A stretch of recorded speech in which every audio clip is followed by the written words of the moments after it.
Picture yourself somewhere else, namely and explicitly and specifically in a canoe, paddling through an emerald green, a beautiful, gorgeous emerald green maze of trees, plants, and channels, a mangrove forest.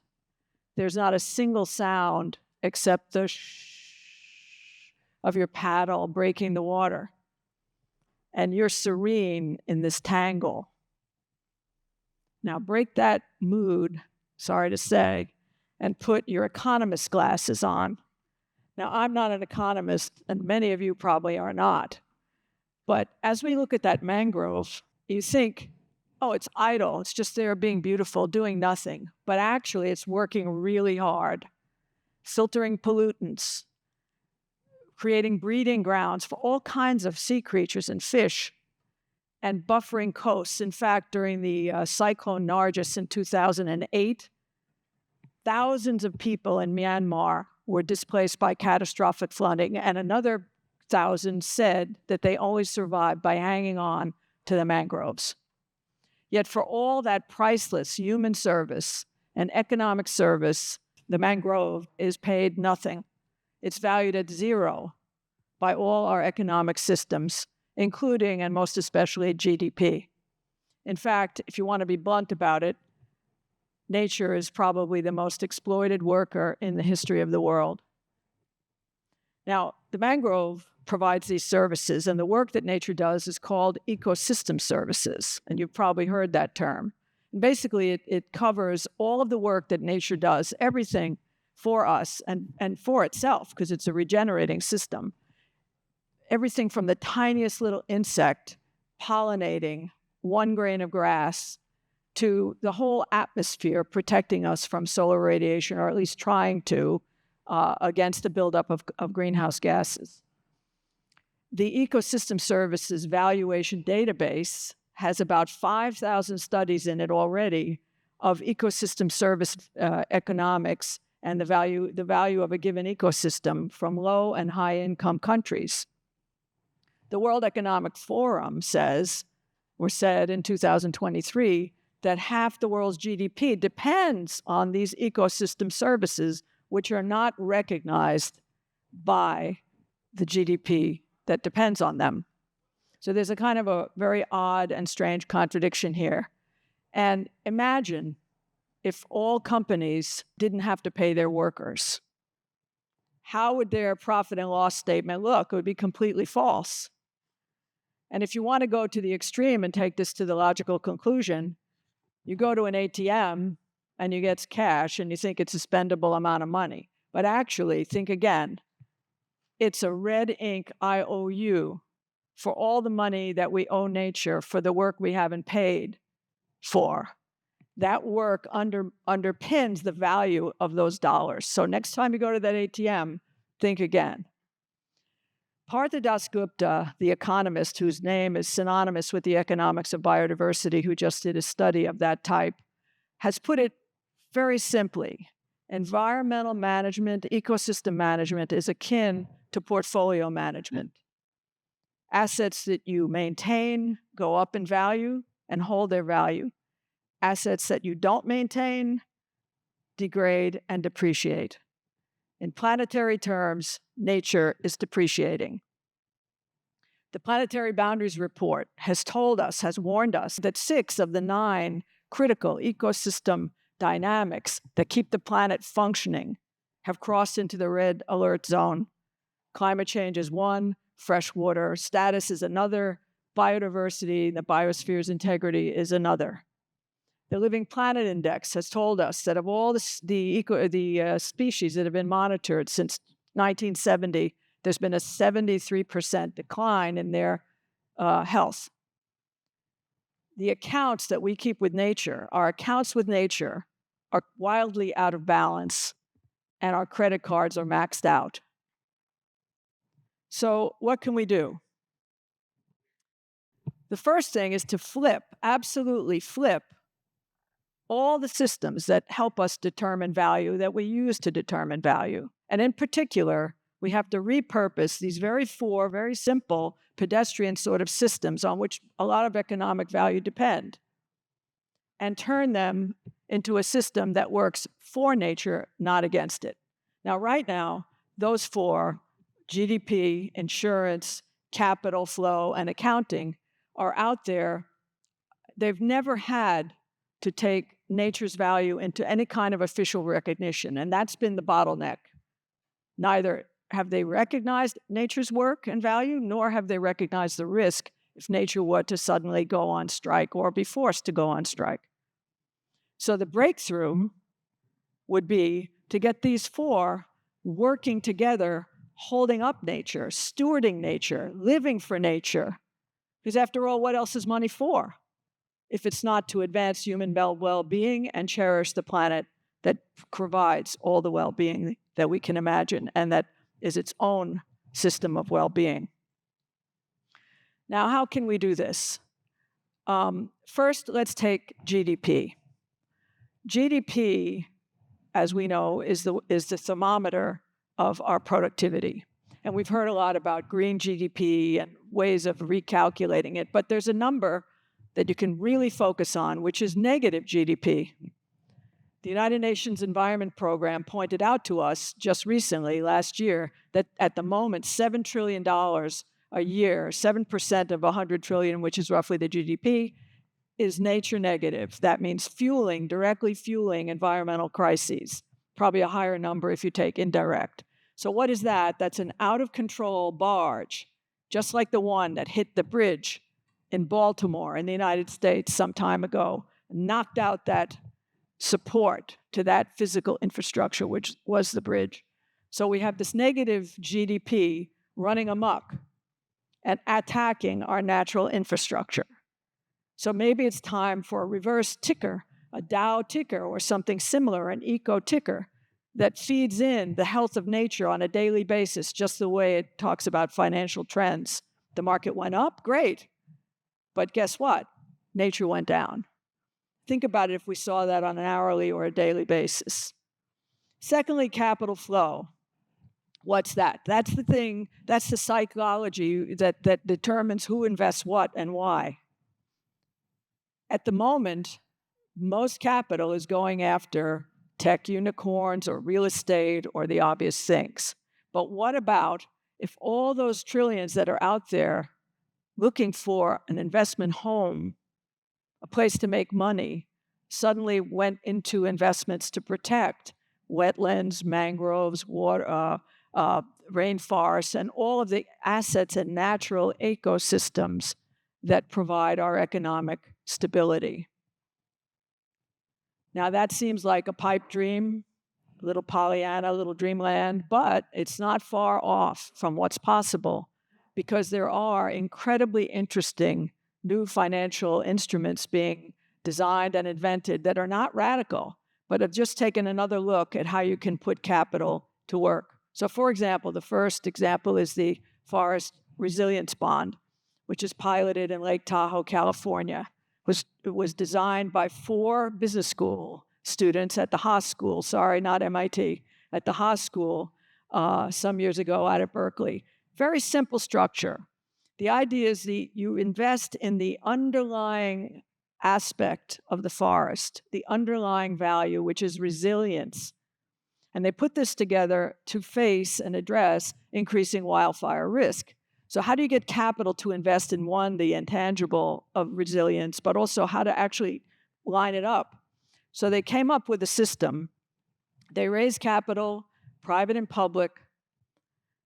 They take a look at all the economic benefits that come when forests don't burn down. And who are the beneficiaries when the forest doesn't burn? Not only the people whose houses don't burn and the businesses don't burn, but a whole unusual cast of characters. Insurance companies, less claims. Yeah. Hydropower companies, more water in the water table. Tourism operators, more tourists can come and enjoy the woods. So all those benefits that are going to come in the future are going to happen if we protect the forest from burning. We protect the forest from burning by introducing wildfire techniques, wildfire prevention techniques in time before the fire happens. This is like gardening the woods. How do you pay for that? So the FRB raises the money up front, puts the money into prevention techniques, and the beneficiaries pay back the investors later with a premium. So the FRB is buying time so those benefits can evolve. It's almost just a straight up loan. It's just that the elements of the loan, the borrowers and the lenders, are slightly different personalities. The second one that's interesting, and there are many others, is the Wildlife Conservation Bond, otherwise known as the Rhino Bond. Black rhino populations, highly endangered, what to do?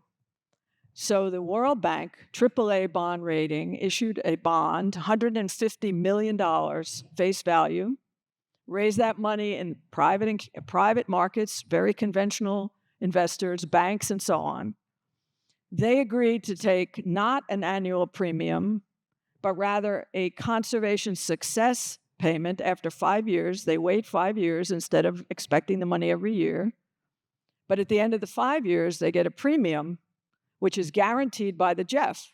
And in the meantime, the money that they provide that they supply goes straight to South Africa and to a particular setting where black rhino populations have come under extreme pressure and where the budgets for conservation were decimated thanks to the COVID pandemic and the breakdown of tourism revenue. So again, that money goes right into a direct asset, in this case, a biodiversity asset, and buys time again. Insurance, coral reefs. Coral reefs protect coastal property. But what do insurance companies do? They insure the property, but not the reefs that protect them.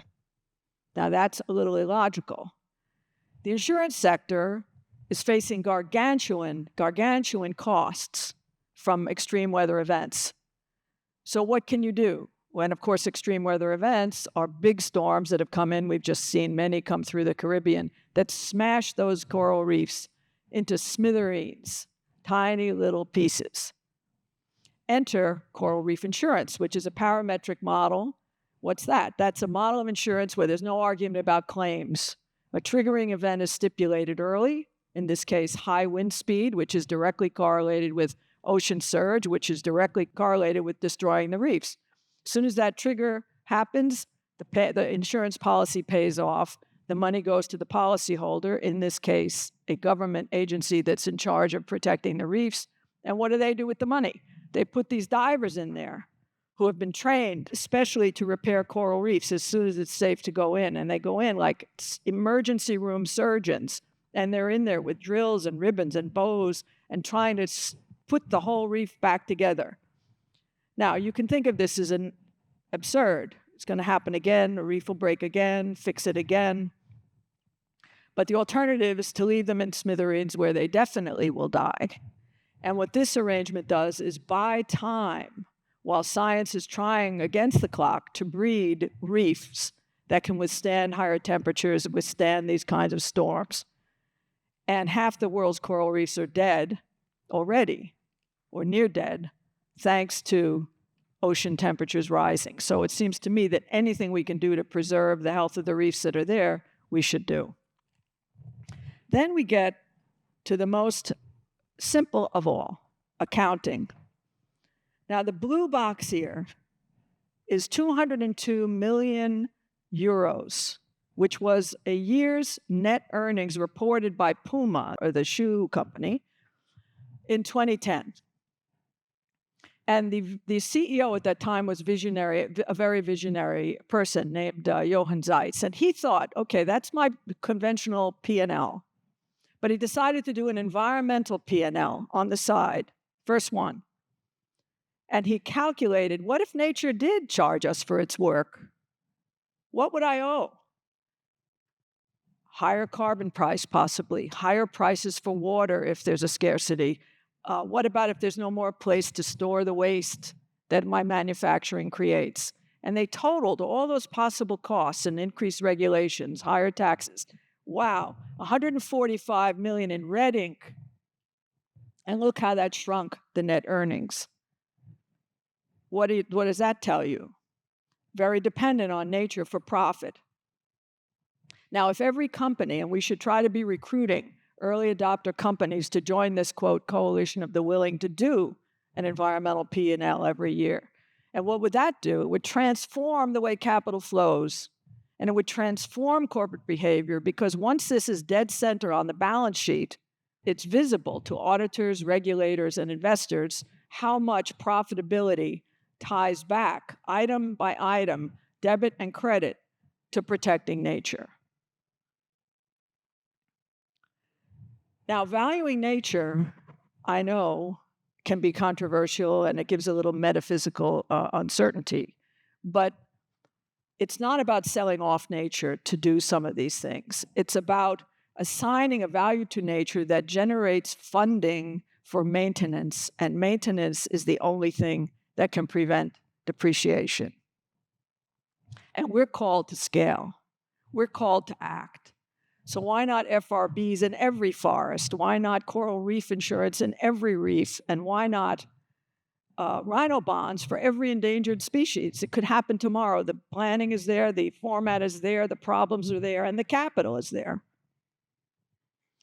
So perhaps our most undeniable, priceless resources are rainforests. They're fountains of ecosystem services, fountains of biodiversity, notably their ability to capture CO2. So why not, since we can calculate the value of ecosystem services, why not compensate those rainforest countries every year for the value of the ecosystem services they are providing the whole world?